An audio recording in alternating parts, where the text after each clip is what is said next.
الحمد لله رب العالمين والصلاة والسلام على أشرف المرسلين نبينا محمد صلى الله عليه وسلم.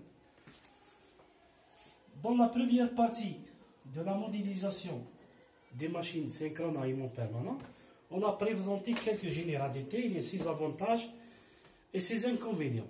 Dans cette partie, on va attaquer la modélisation dans le repère triphasé, puis dans le repère biphasé. La machine synchrone est représentée par la figure ci-contre. Donc, on a un stator représenté par trois phases ABC décalées de 120 degrés et un repère DQ où on va étudier le modèle biphasé. Dans le cadre des hypothèses simplificatrices citées précédemment, dans le chapitre des machines asynchrones, les équations de la machine s'écrivent comme suit.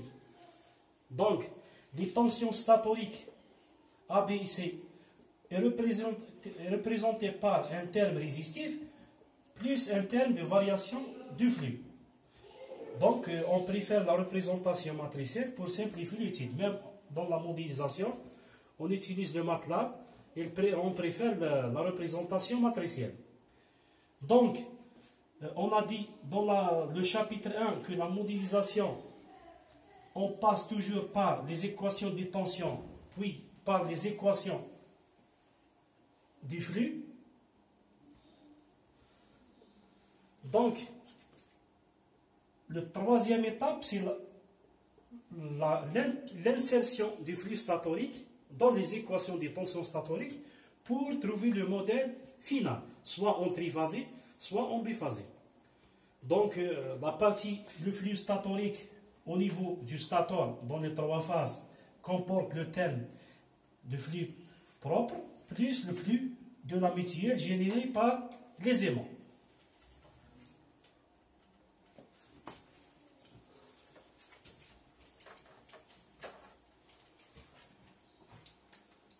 On suppose dans cette étude que l'aimant coïncide avec l'axe du, donc l'aimant représenté par un pôle nord et un pôle sud. Cet aimant donne un flux constant, mais si on se place dans la phase A,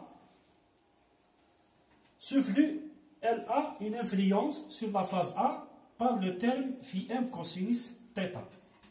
Et sur la phase B, par le terme phi m cosinus θ moins 2π sur 3. Et sur la phase C, par le terme phi m cosinus θ moins 4π sur 3. C'est le flux de la mutuelle. Donc la substitution de l'équation de flux dans l'équation de tension nous donne cette équation. Cette équation est une équation différentielle à coefficient variable. Donc c'est un système non linéaire couplé magnétiquement où l'étude est très difficile, surtout si le régime est saturé. Si le régime est saturé, donc la perméabilité devient variable, donc les inductants sont variables. L'étude est très compliquée. Pour cela, on passe à la deuxième étape sur l'utilisation du modèle biphasé, où on passe par la transformation de Park.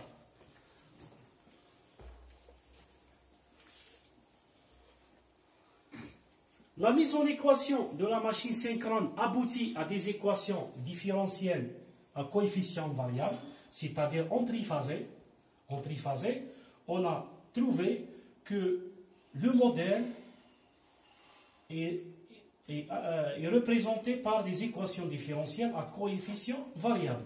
Pour cela, et pour simplifier l'étude, afin d'avoir des équations différentielles à coefficient constant, on utilise une transformation mathématique pour simplifier pour résoudre ce problème. Donc, en se basant toujours sur les hypothèses simplificatrices et en appliquant la transformation de Park, au stator et au rotor, on peut exprimer l'ensemble des relations de la machine par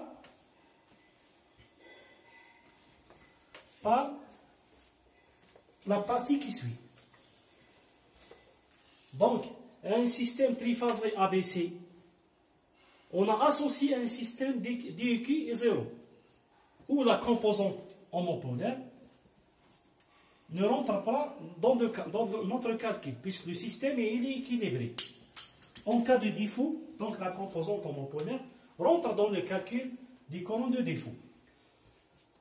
La transformation du système ABC vers le système d'équi, on doit passer par la matrice de passage, Pθ.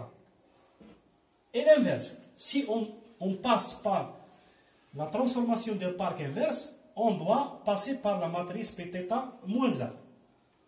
Et on a trouvé dans le chapitre de la machine asynchrone que cette matrice est une matrice orthogonale, c'est-à-dire que l'inverse est égal au transposé.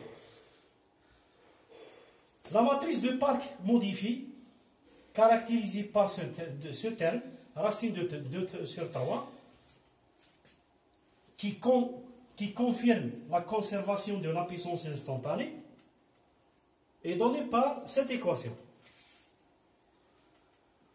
Dans la matrice inverse de Park est égale à la matrice transposée de Park. La première étape, on va appliquer la transformation de Park au système d'équation des tensions. Donc, on applique la transformation de Park ici, et la transformation de Park ici et ici. Voilà, ce sont les variables qu'on va étudier. La tension ABC de la tension ABC vers la tension DEQ, on doit passer par la matrice Pθ. Donc, si on multiplie l'équation 5 par Pθ, dans les deux côtés, on trouve cette équation, l'équation 8.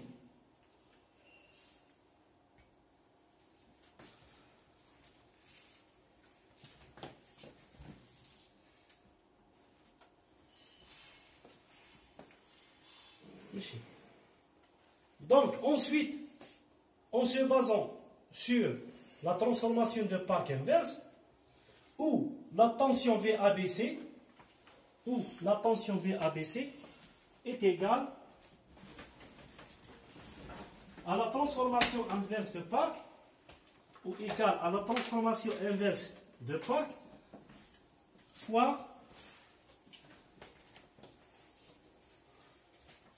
Donc, ensuite, en se basant sur la transformation de Park inverse, où la tension ABC est représentée par la matrice Pθ inverse fois la composante directe et inverse. La même chose pour le courant et pour le flux. On obtient l'équation suivante. Cette équation comporte 3 termes. Le premier terme qui représente les pertes cuivre, le deuxième terme qui représente la FEM de transformation, et le troisième terme représente la FEM de rotation. Donc, en se basant sur l'orthogonalité de la matrice et la diagonalité, ce terme nous donne une matrice diagonale R. Ce terme nous donne la matrice unitaire. La matrice Pθ moins 1 nous donne la matrice unitaire. Donc, le troisième terme représente la FEM de rotation. Ce terme a été déjà démontré dans le chapitre de la machine asynchrone, tant que le stator de la machine asynchrone il est identique à celui de la machine synchrone, donc presque c'est la même équation qu'on a trouvée dans la machine asynchrone. Donc si on remplace ces derniers termes dans cette équation, on trouve finalement les équations de la tension directe et inverse de la machine synchrone à aimant permanent. Inch'Allah, dans la partie qui suit, on va appliquer la transformation de Park au système d'équation des flux.